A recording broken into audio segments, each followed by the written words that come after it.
As the Secretary discussed, the government has called for manufacturers to achieve net zero emissions by 2050. Toyota is up for the challenge. Dr. Gill Pratt guides research strategy for the Toyota Motor Corporation and serves as the CEO of Toyota Research Institute, where he directs research to advance robotics, energy and materials, machine learning, and human-centered artificial intelligence. Dr. Pratt has looked at how we might achieve carbon neutrality by 2050 with a range of electrified solutions and technological advancements, including hybrids, battery electric vehicles, and hydrogen fuel cells. Welcome, Dr. Pratt. Hello, everyone. I'm Gill Pratt, Chief Scientist of Toyota Motor Corporation and CEO of the Toyota Research Institute. We are at an inflection point in history, with large transformations occurring simultaneously in connectivity, autonomy, sharing, and electrification. Times like these come with tremendous opportunities, but also with significant risks. The future is so exciting, but it's also uncertain. My personal journey with Toyota started 6 years ago when I was asked to create and lead the Toyota Research Institute.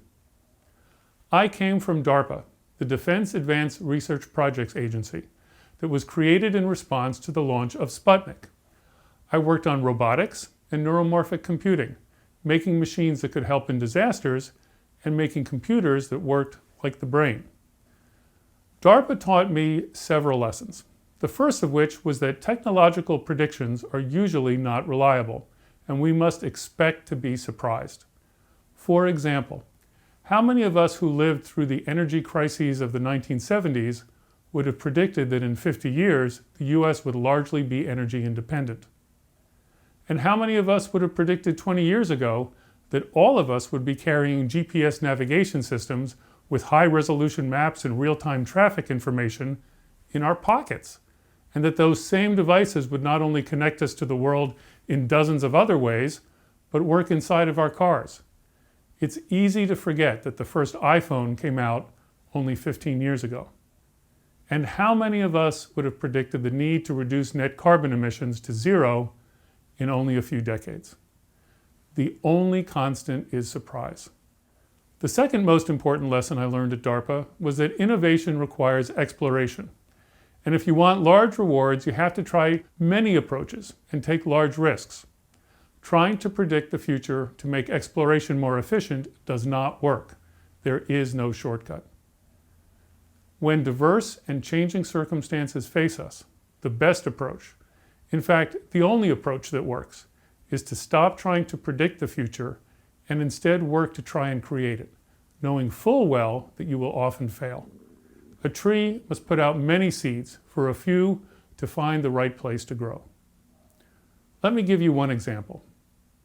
When I started TRI, my first mandate was to work on automated driving. Everyone in the industry, except for us, was saying that self-driving vehicles were right around the corner, and that self-driving was the only way to drastically reduce traffic crashes. The innovation race was on, and everyone was betting on who was going to win. Why didn't we join the chorus?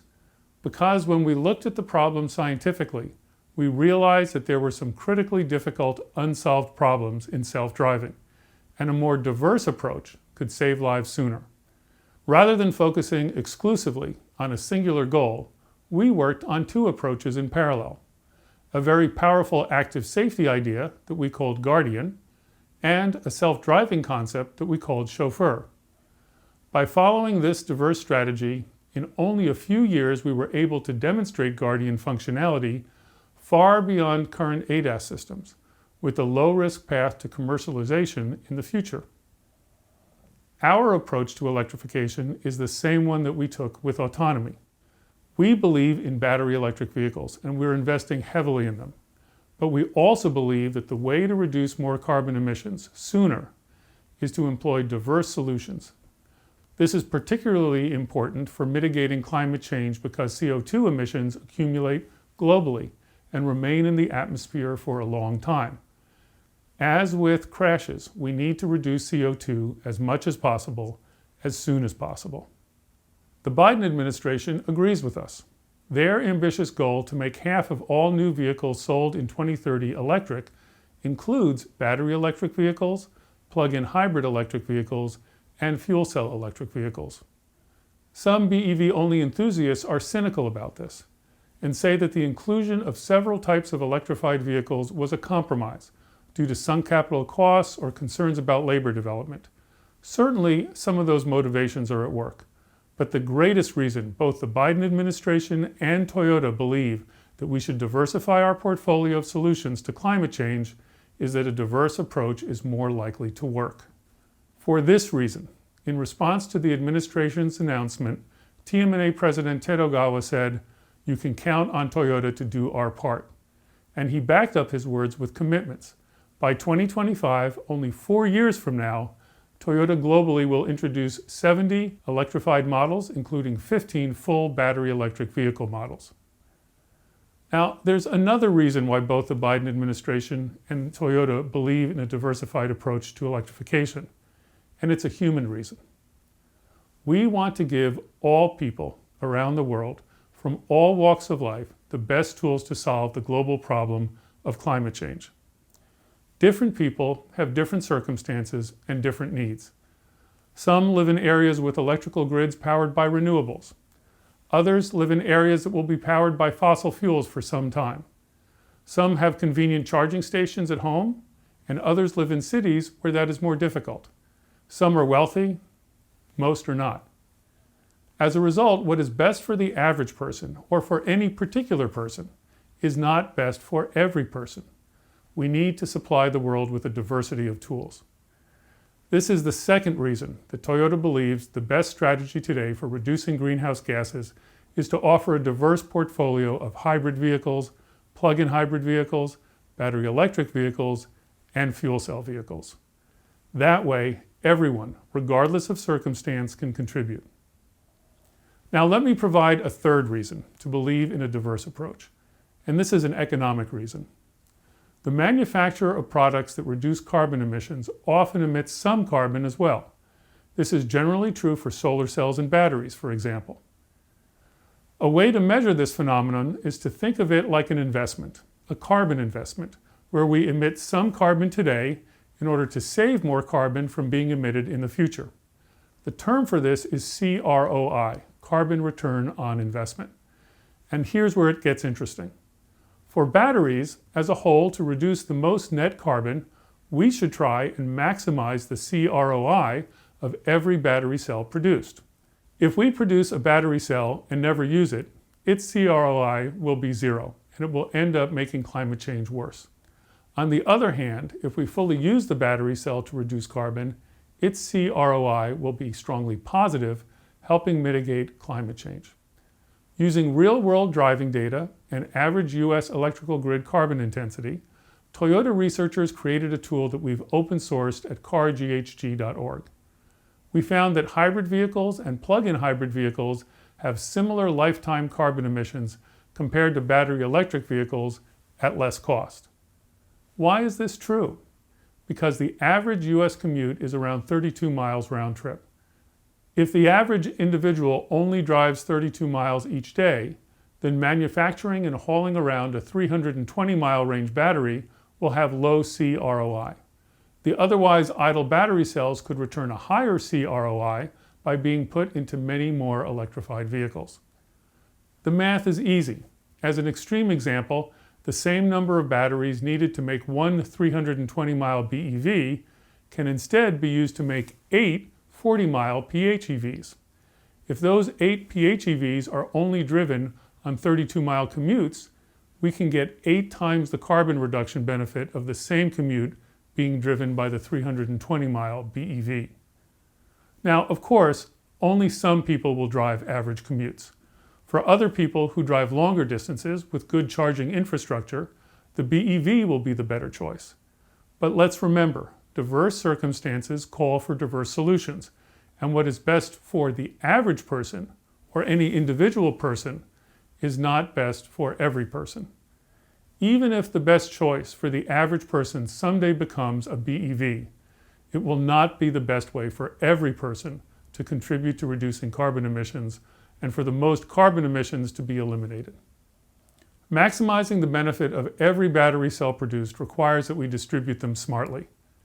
This means putting them into a greater number of right-sized electric vehicles, including HEVs, PHEVs, and FCEVs, instead of placing them all into a fewer number of BEVs. To sum up, Toyota's approach to carbon reduction, like our approach to autonomy, is diversity. A diversity of drivetrains and of fuel sources is, we believe, the scientifically best approach to 1, decarbonize as much as possible, as quickly as possible.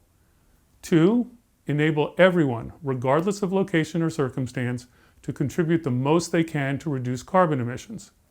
And 3, maximize CROI while battery technology is improving and production is limited. I hope that these principles help you understand our strategy. Let me close by talking a little bit about our diverse research efforts. To drive future breakthroughs that can increase energy efficiency and range, we're making major investments in battery development and other areas. In September, we announced plans to invest more than $13.5 billion by 2030 to develop batteries and our battery supply system. And in mid-October, we announced the first $3.4 billion of that will go into U.S. facilities. Besides building new battery factories, these funds will also go towards R&D to reduce the cost of batteries by at least 30%. I'm fortunate to oversee some of this work firsthand. A core part of Toyota Research Institute's mission is to accelerate the development of AI tools to discover new materials for making better batteries and fuel cells. But it's not only about battery and fuel cell R&D. Climate change is so complex that we must also think about how we charge our vehicles, how we store energy, and how we will eventually handle hard-to-decarbonize sectors like aviation. To address these issues, in June, Toyota established a new climate fund.